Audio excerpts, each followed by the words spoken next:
thank you for having me. Yeah, so this is our what we call our local expert series, where we bring in people that we think would be in a field or a role that could potentially help our clients or people out there like our clients. And your business is called Let Go Move On. Is that correct? That's right, yes. Great. And so I guess we call you a retirement organization expert. That's Fantastic. right, yes. So what I'd like to do today is actually have our viewers understand a little bit better about what that, how that works, what that does, how you can help people, also how we work with people like you as well. So maybe a couple of questions to kick things off. How does that sound, Margot? Okay, good.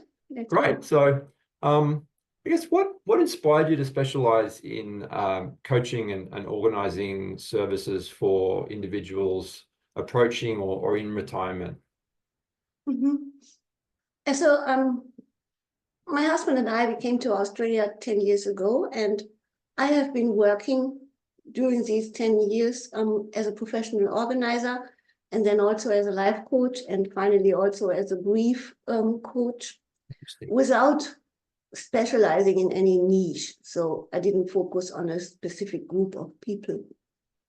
I only decided last year that I now want to focus on working with retirees, people who are already in retirement or who plan to retire soon. And this, I think it has two main reasons. So one is, I believe that any significant life transition confronts us with a decluttering and organizing challenge.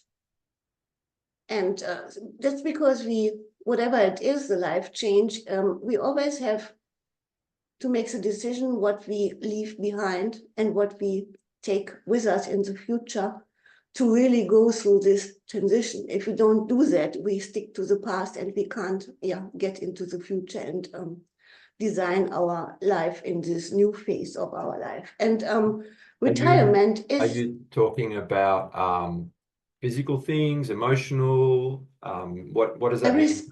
Everything. I mean, if we look at the word life transition in general, that could be anything like losing an important person in your life. It could be like finding a new job or moving to another country or whatever. We have all so many transitions in our life, and some of them are more significant than others. Yeah. So I believe that retirement, the transition into retirement, is one of the most significant changes in our life, because really we come to a stop with something we have done for so many years if we have been in a professional role, and now we get into something very new. So it's a big change. And so I believe that if we properly prepare and plan our retirement, we have a better chance to really enjoy that phase of our life. And in my opinion, this deliberate decluttering and organizing is a big point of it. Maybe we can go into more details about that later, but that's the main point. Another reason why I decided to get into, or why I decided to focus more on working with people in retirement, is that my husband and I, we are both 63. So we are close to this time where everyone says, you have to plan and prepare your retirement now. So we both don't intend to stop working soon, but we will definitely have some lifestyle changes during the next years. One of that might be moving soon, and that's a bigger change. So, and also a lot of our friends are at this age. So some of them are in retirement already.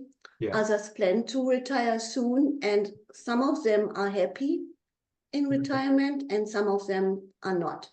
And that's why I got really curious about this topic. Why is it that some people manage the transition very well and feel happy in retirement, and why others not? So that's a personal background of my interest and research in this area. Fantastic. No, that makes a lot of sense. And we in our field, specializing in a similar demographic and area, people approaching retirement, so many different fears and dreams and aspirations, and that needs work, right, and attention if one is honest with themselves. And I think the type of thing you do it sounds great, to helping people prepare, like some areas we work as well on the financial side. So maybe you could share Margot, a success story with us, where your coaching has had a really positive impact on someone's transition into that retirement phase. Tell us about that. Yeah. So if I now think about a retired client, I mean, most of my clients are already in retirement when they start working with me. So they don't like what they have, and then they decide to make some changes and get someone in to help them. Yeah. So that's a pity, actually, because I think it's really important to start earlier with the planning. And I will start a new newsletter soon that's called Retirement Success Strategies, because I hope over time I will reach more people who are not already in retirement, but then think, oh, actually, I should start to think about it. Yeah. So, but most of my clients are already in retirement. And one of my favorite clients is a lady who, when we started working together, she was in her 70s already, and she had lost her husband 2 years earlier. Right. And he had been the one who organized all their paperwork. So when he passed away, of course, she was desperate for a lot of reasons, but she was also desperate because she didn't know how to handle the paperwork. So she kept everything what he had left, and she really had created an anxiety around the paperwork. So she didn't throw anything away, and then all the papers that had been coming in since his death, she just kept everything. So now when I started working with her, she had all shelves full of these binders left from her husband, and then also boxes with loose papers. And we spent quite a lot of time in this project and did it slowly, and I think that was very good. So she also she had a disability and couldn't manage papers with her hands so easily. So we were sitting next to each other and actually going paper by paper through her stuff. Wow. And that it was quite slow in the beginning, but it was getting faster later. But it was really good, I think, because she had to explain to me, or she explained, she didn't have to, but she explained to me with each paper what the background was, why she had it, what the story about it was. And then she was also surprised about some papers that she found, and then had the story about it.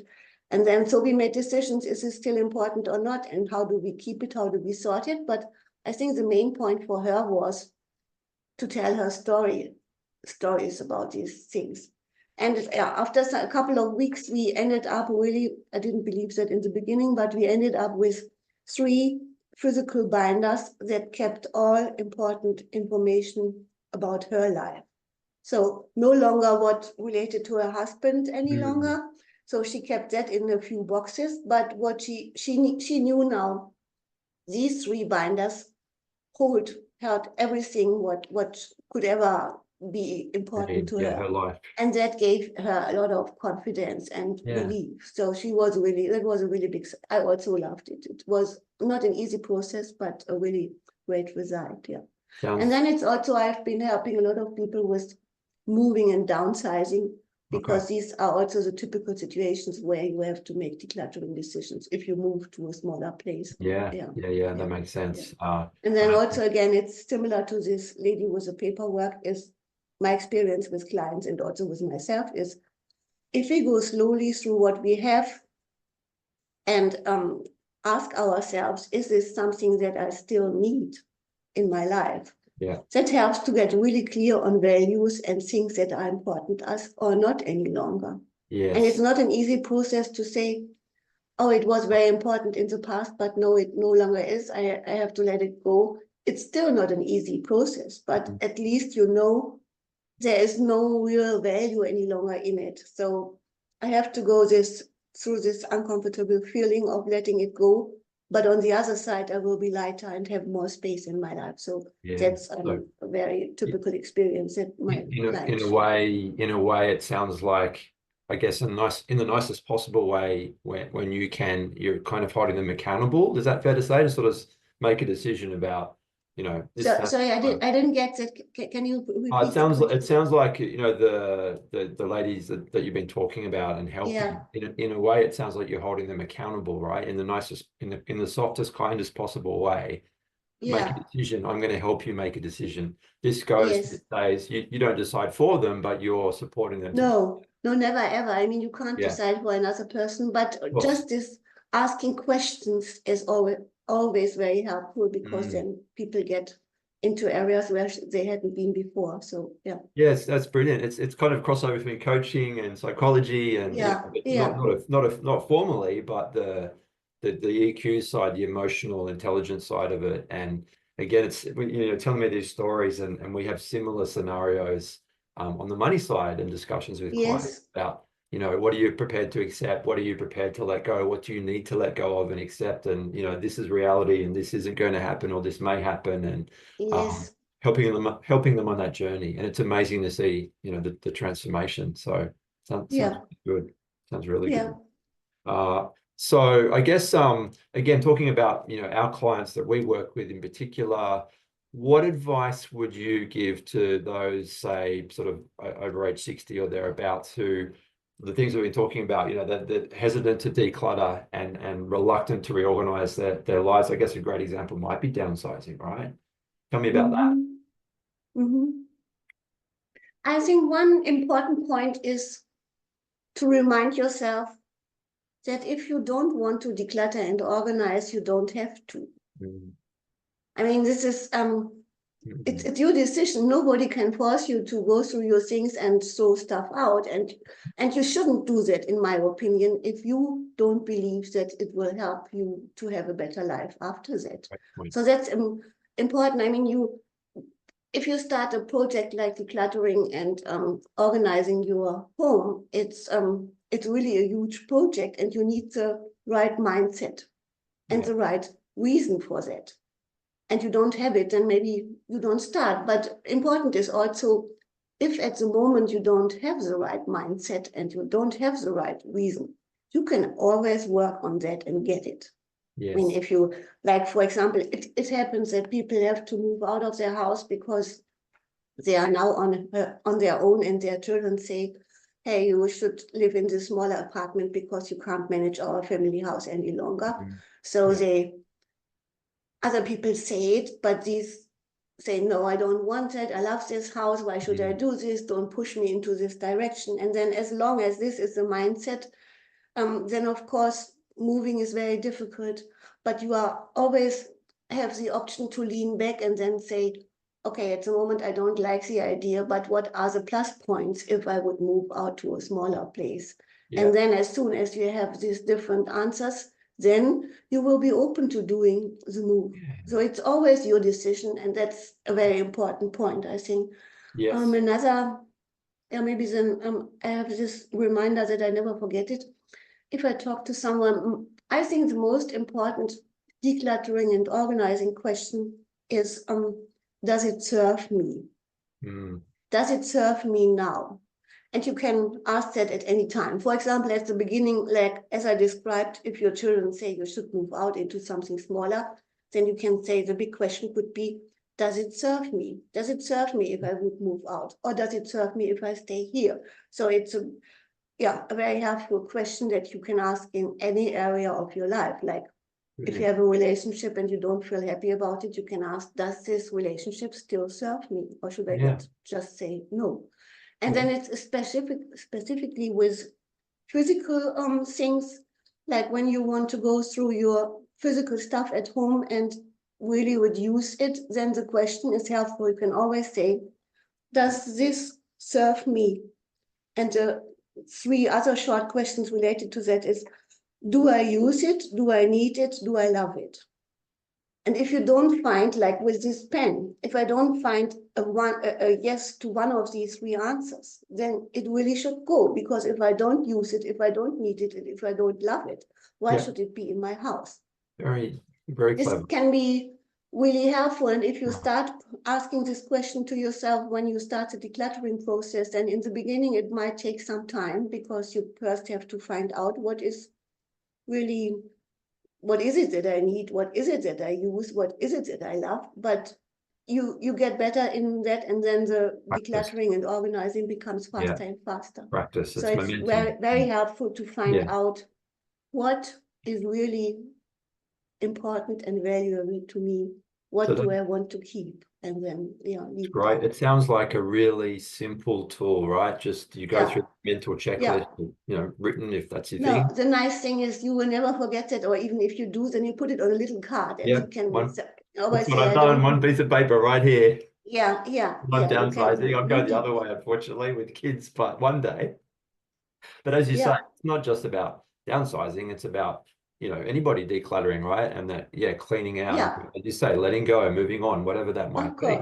So, of course, but I only believe that that's why I'm so fascinated with this new target group of retirement people is we don't have thousands of years in front of us at that point in time. So, I mean, none of us knows when life will end. It could also be in the 20s or whatever, but it comes closer when we get older. And I think it's so important to say, what do I want to do with the rest of my life? So, and really make intentional decisions about it. And this decluttering and going through all the things that we have in our life, reorganizing it helps us to find direction for the future. So that's why I think there's a lot of good stuff in that for sure. And it's a simple I have one little thing. I don't know how much time we have, but I really want to say one thing.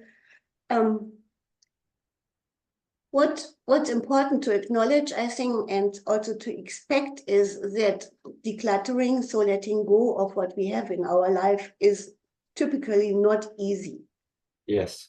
It can cause really uncomfortable feelings. Yeah. And then a lot of times people say, oh, no, this feels really bad, or I feel so sad about getting this thing out of my house. No, then I don't do it. And that's very important to see. A bad feeling is never a good reason not to do something. Yeah. It's natural that you don't feel, I mean, our mind is built in a way that it always wants us to keep everything that we have, because then it feels more secure. But it's just a thing that if we can say, okay, I might feel very sad if I throw out these books that I bought in my 20s.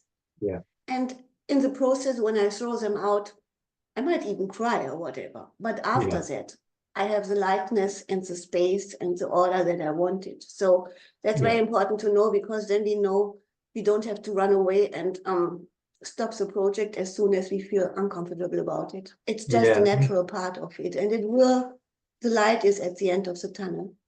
And it's really crossing, again, using another metaphor, kind of crossing that emotional bridge, right? You might have to, rip the Band-Aid off, throw those books out, burn it off, so to speak, go through that purge or cry or smile or reminisce. Because I think the takeaway from what you're saying in your experience with a lot of your clients is not so much the object per se, it's the memory that's attached to the object.